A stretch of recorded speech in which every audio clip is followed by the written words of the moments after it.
ఇంతవరకు మనం సమాధి గురించి చెప్పుకున్నాం. ఇక రెండవది ఏమిటంటే సెకండ్ చాప్టర్ సాధన. ఇవన్నీ సాధన ఎలా చేయాలి, ఆచరణలో యోగ స్వరూపం ఎట్లా ఉంటుందో ఇప్పుడు చెప్పుకుంటున్నాం. దానికే క్రియాయోగం అని పేరు. ఈ క్రియాయోగంలో తపస్సు అంటే ఆస్టెరిటీ, మరి స్వాధ్యాయం అంటే స్టడీ, ఇక ఈశ్వర ప్రణిధానం, consciousness of the supreme power అన్నమాట. ఇది చాలా ముఖ్యం. హితము మితము అయిన ఆహారాన్ని తింటూ సుఖలాలస లేకుండా జీవించడం తపస్సు. ఏకాదశి, శనివారం వంటి ఏవేవో నియమితమైనటువంటి తిథుల్లో ఉపవాసం చేయటం, హింస, సత్యం, ద్వేషం, ఈర్ష్య, దొంగ బుద్ధి వంటి దుర్గుణాలను పారద్రోలుకోవడం, కామ, క్రోధ, లోభ, మోహ, మద, మాత్సర్యాలను కూడా విసర్జించడం కూడా తపస్సే. దీనివల్ల శరీరం, మనసు నిర్మలమవుతూ ఉంటాయి. ఈ విధంగా శరీరాన్ని, మనస్సుని పవిత్రంగాను ప్రశాంతంగాను ఉంచుకుని నానా శాస్త్రాధ్యయనం చేయడమే స్వాధ్యాయం. ఈ సమస్త ప్రపంచానికి మూల కారణమై ఉన్న పరమేశ్వర శక్తి యందు వినమ్ర భావాన్ని కలిగి ఉండడం ఈశ్వర ప్రణిధానం. ఈ మూడు సాధన ప్రకరణాలు. వాటిని సాధించిన తర్వాత చిత్తశుద్ధితో బుద్ధిని కేంద్రీకరించి మనస్సును మధించాలి. అదే సమాధి. సుఖలాలసత్వం కన్నా క్లేశం లేదు. బద్ధకం దీనివల్లనే కలుగుతూ ఉంటుంది. అందుకే ఎక్కువ సుఖపడకూడదు. మదం అంటే కళ్ళును కూడా మదం అని అంటారు. ఈ మదం వల్ల ఉన్మత్తుడైన వాడికి, సుఖం వల్ల ఉన్మత్తుడైన వాడికి కూడా తేడా లేదు. శారీరక మానసిక మాలిన్యాలకు సుఖలాలసత్వమే కారణం. కనుక క్లేశ తనూకరణం జరగాలి. అనగా కష్టాలకు శరీరాన్ని అలవాటు చేయాలి. యోగాసనాలు, బ్రహ్మచర్యం దీనికి మార్గాలు. ఇక క్లేశాలు అంటే ఏమిటి, వాటిని వివరించుకుందాం. అజ్ఞానమే అన్నింటికీ మూలం. అసలు క్లేశాలన్నీ అజ్ఞానం వల్లనే కలుగుతూ ఉంటాయి. ముఖ్యంగా అస్మితం అంటే లామిజం అంటారు. మరొకటి రాగం అంటే అదో రకమైన ప్యాషన్. ఇక ద్వేషం, వెండెట్టా. ఇక అభినివేశం, టెనేసిటీ అనేవి అవిద్యా లక్షణాలు.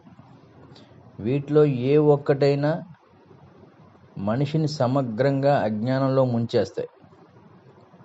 సందేహం ఏమీ లేదు. సంసారవంతులైన వారు సహజాతాలైనటువంటి ఈ అస్మితాదుల్ని అణిచివేసుకుంటారు. అలా అణిచివేసుకున్నటువంటి వాటిని క్లేశతనువులు అంటాం. వాటి శరీరం నశించలేదు. అనుకూల వాతావరణం లేనందున అణిగి మణిగి ఉన్నాయి. కనుక సంసారవంతులు అంటే సంస్కారవంతులు అని కూడా అనొచ్చు. సంస్కారవంతులు అప్రమత్తంగా ఉండాలి. ఏ పాటి పరాకు పడినా అవి విజృంభిస్తూ ఉంటాయి. సత్వస్వభావం గలవారికి ఇవి నిద్రాణంగా ఉంటాయి. వాటిని ప్రసుప్తములు అంటాం.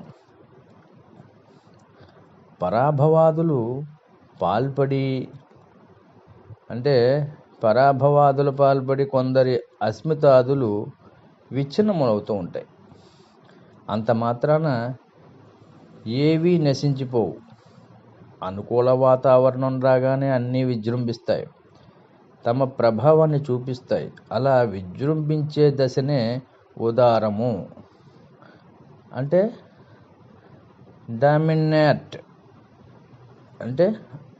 డామినేట్ అన్నమాట అని అంటాం. తనువు ప్రసుప్తం, విచ్ఛిన్నం అయిన అస్మితాదులు కూడా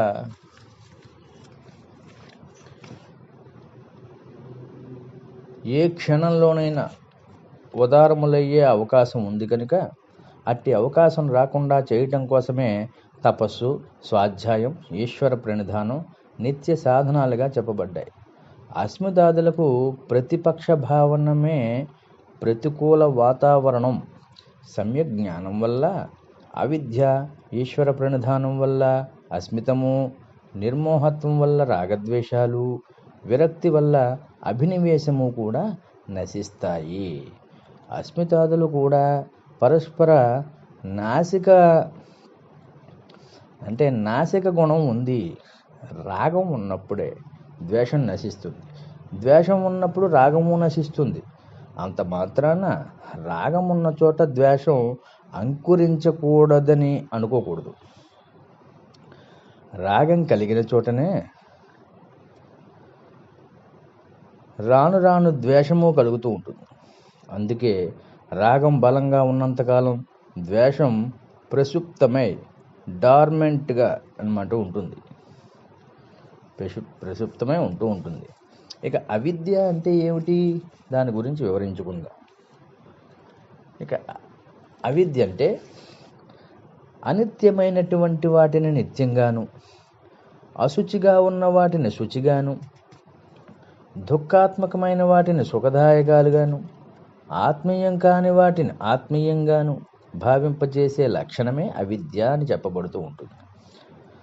అనిత్యమైన శరీరాన్ని, ధారాపుత్రాదుల్ని, సిరి సంపదల్ని నిత్యం అనుకోవటం కంటే అవిద్య ఉన్నదా? మలినంగా ఉన్న వాటిని నిర్మలంగా భావించి రుచించుకోవడం అవిద్య కాదా? అయితే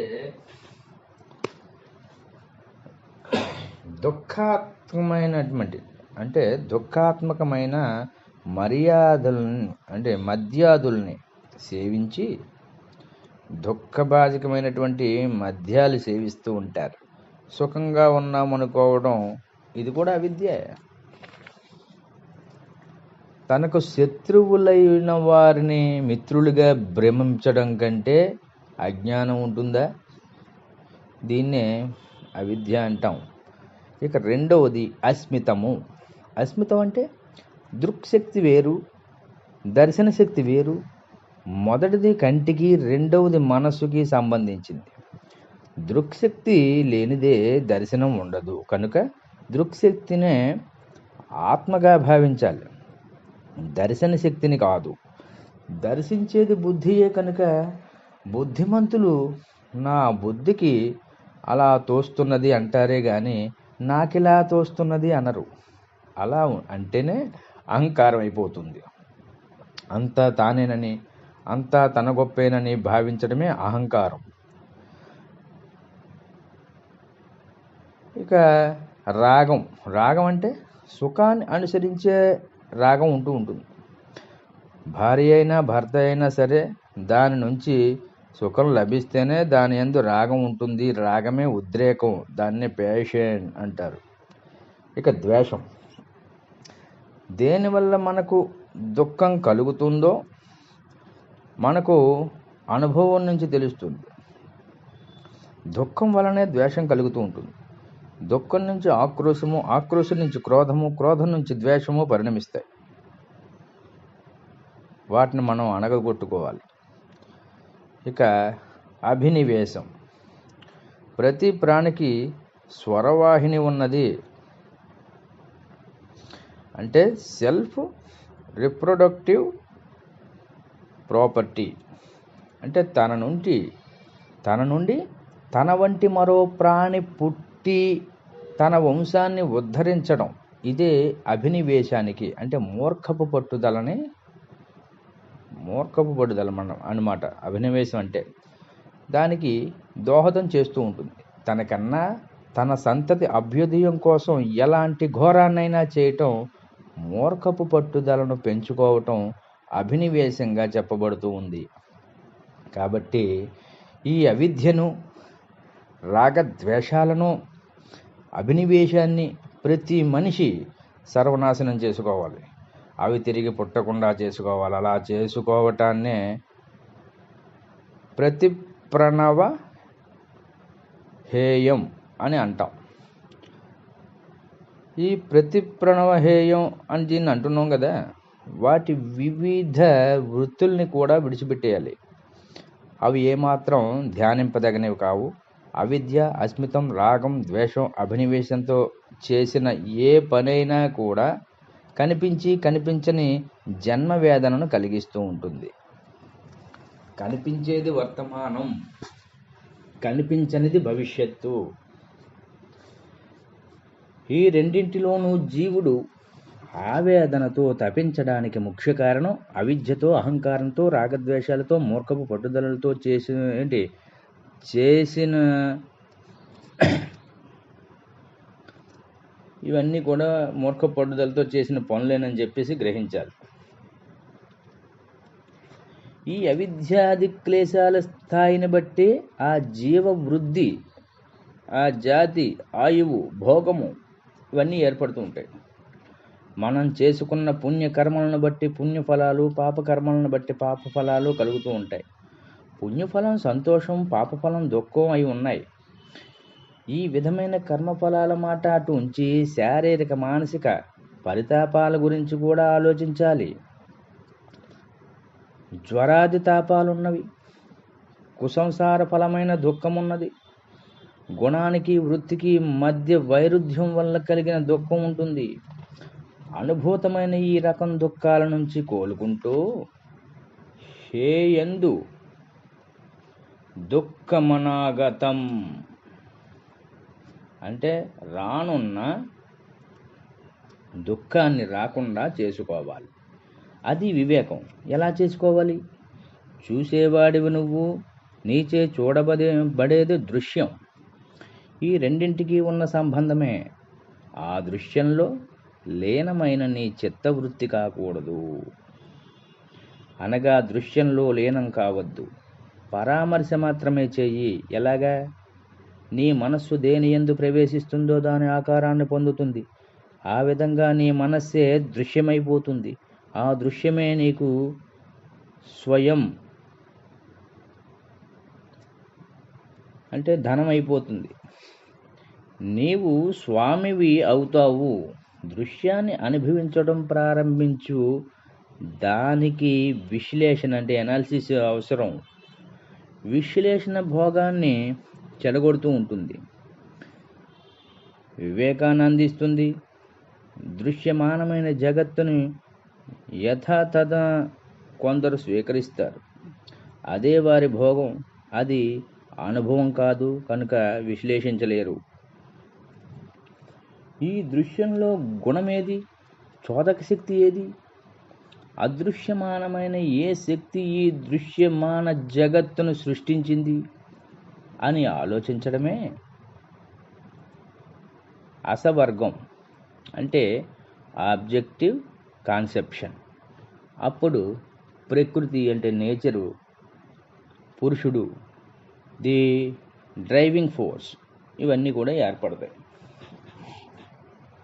అలా ఏర్పడ్డాక ప్రతి దృశ్యంలోనూ అంతర్లీనమై ప్రకాశం అపియరెన్స్ అంటే కనబడుతూ ఉంటుంది. ఇక క్రియ అంటే మూమెంట్, స్థితి అనేది స్టేజ్ అని మూడు ఏకమై ఉంటాయి. ఇందులో ప్రకాశాన్ని సత్వగుణమని, క్రియను రజోగుణమని, స్థితిని తమోగుణమని అభివర్ణించి మహర్షులు ఈ ప్రకృతి త్రిగుణాత్మకమని చెప్పారు.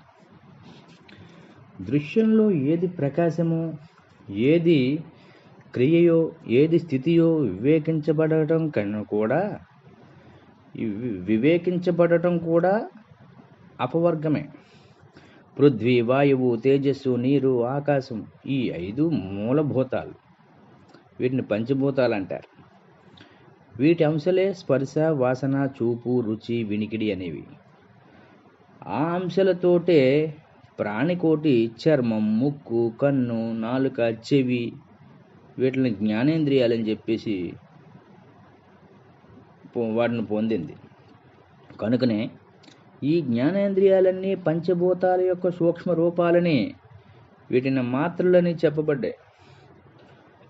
పంచభూతాత్మకమైన దృశ్యం పంచేంద్రియాత్మకమైన మనస్సులో ముద్రించుకోవటం సహజం.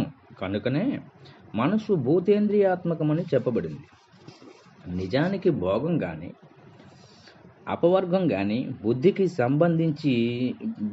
సంబంధించినవి కానీ పురుషుడికి సంబంధించినవి కావు. అయినా అవి పురుషుని వల్లే చెప్పబడుచున్నాయి. యుద్ధంలో జయాపజయాలను సాధించేది సైన్యమే అయినా రాజు అనే చెప్పబడుతున్నాయి కదా. దృశ్యం అనుభవైక వేద్యం కాక మానదు. అంతవరకు అది భోగమే, దాన్ని ఎంజాయ్మెంటే అంటారు. కనుక పురుషార్థమవుతుంది. పురుషార్థం ఏది అయినా బుద్ధికి సంబంధమే అవుతుంది. బుద్ధి మేల్కొని అనుభవానందాన్ని తృణీకరించి విశ్లేషణకు పూనుకున్న క్షణంలో ఈ బంధాలన్నీ పటాపంచలైపోతాయి. భోగం నశించి వివేకాత్మకమైన అపవర్గం జనిస్తుంది. వస్తువుల స్థూల సూక్ష్మ స్వరూపాలను గ్రహించే శక్తినే గ్రహణం అంటారు. గ్రహించిన విషయాన్ని ధరించడం ధారణం. దానిపై చేసే అనుకూల తర్కం ఊహ, ప్రతికూల తర్కం అపోహ. వీటి ప్రధాన ప్రయోజనం తత్వజ్ఞానాభిలాష. ఇవన్నీ అపవర్గంలో భాగాలు. అపవర్గం నుంచి దృశ్యమాన జగత్తులో విశేషాలని పెక్యులారిటీస్ అంటారు. ఈ విశేషాలు అవి శేషాలను అంటే సిమిలారిటీస్, లింగాత్మకతను అంటే ఎవల్యూషన్, అలింగతను వేర్పరచాలి. అప్పుడే గుణముల యొక్క అవస్థలు ఏర్పడతాయి. ఈ విధంగా దృశ్యాంతరాన్ని విశ్లేషించి చూడగలిగిన వానిని జ్ఞానస్వరూపుడైన ద్రష్టగాను శుద్ధినిగాను బుద్ధి అనుసరించి వెళ్ళేవారిగాను భావించవచ్చు. తదర్థ ఏవ దృశ్యస్యాత్మ అంటే అనంతమైన ఈ ప్రకృతి సౌందర్యమంతా పై విధంగా అనుభవించే పురుషుని కోసమే నిర్దేశించబడ్డాయి. దృశ్యం యొక్క ఆత్మ అపవర్గి ఎనాలిస్ట్. ఈ అపవర్గికి లభించినట్లుగా ఈ భోగి అంటే ఉపాసకుడికి లభించదు. భోగికి దృశ్యం యొక్క స్థూల శరీరం మాత్రమే లభిస్తుంది. కనుక దృశ్యం జ్ఞాని యొక్క అనుభవం కోసమే ఉన్నదని అంగీకరించక తప్పదు.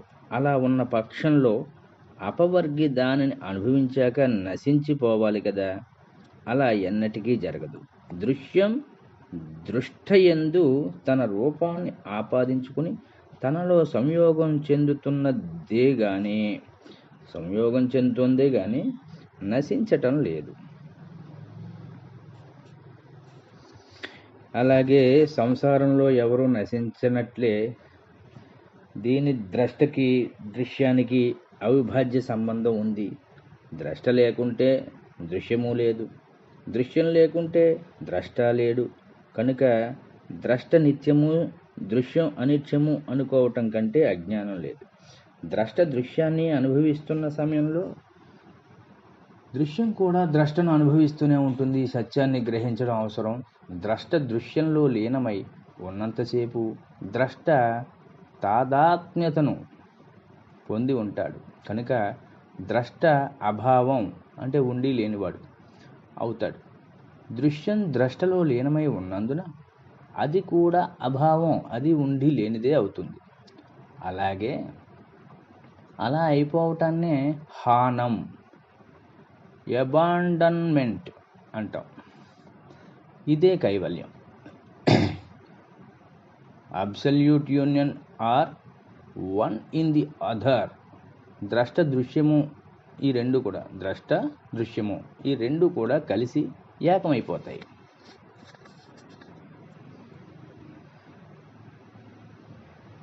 అపవర్గాత్మకమైన వివేక ఖ్యాతి అనగా విశ్లేషణపూర్వకమైన జ్ఞానం.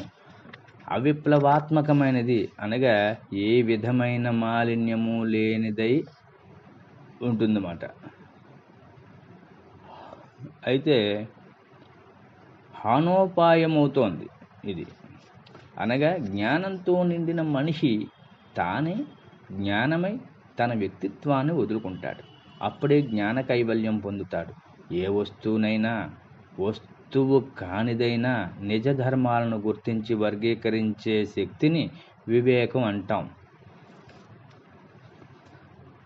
అంటే వివేక ఖ్యాతిని మనం ఏమంటాం?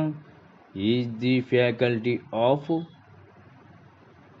Distinguishing and classifying things according to their real properties. అంటే వివేకం అన్నమాట.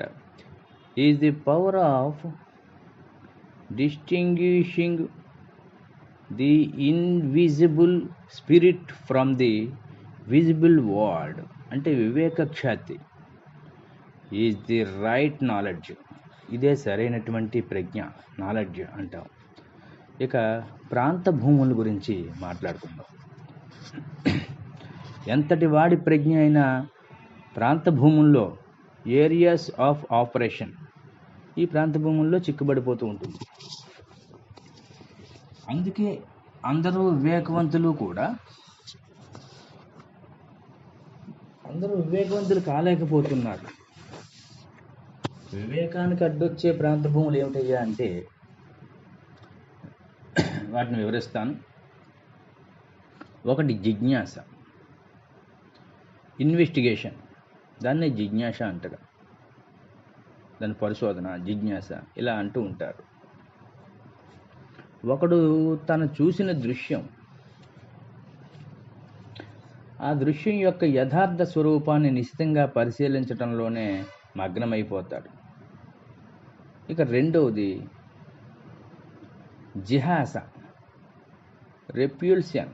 అంటే తాను చూసిన దృశ్యం ఒకడికి విరక్తిని, విసుగును కలిగించి విముఖుడవుతాడు. ఇక మూడవది ప్రాప్స. ఒకడు ఏదైనా సరే తాను చూసిన దృశ్యం యొక్క యథార్థాన్ని తెలుసుకోవాలన్న పట్టుదలలో పడతాడు. ఇక నాలుగవది చికీర్ష. అంటే ఆ దృశ్యం కలిగించిన ప్రేరణతో మరేదో ఆవేశానికి లోనైపోతాడు ఒకడు. ఇక 5 శోకం. ఆ దృశ్యం కలిగించిన అనుపాతానికి పరితపిస్తూ కృంగిపోతాడు. 6వది భయం.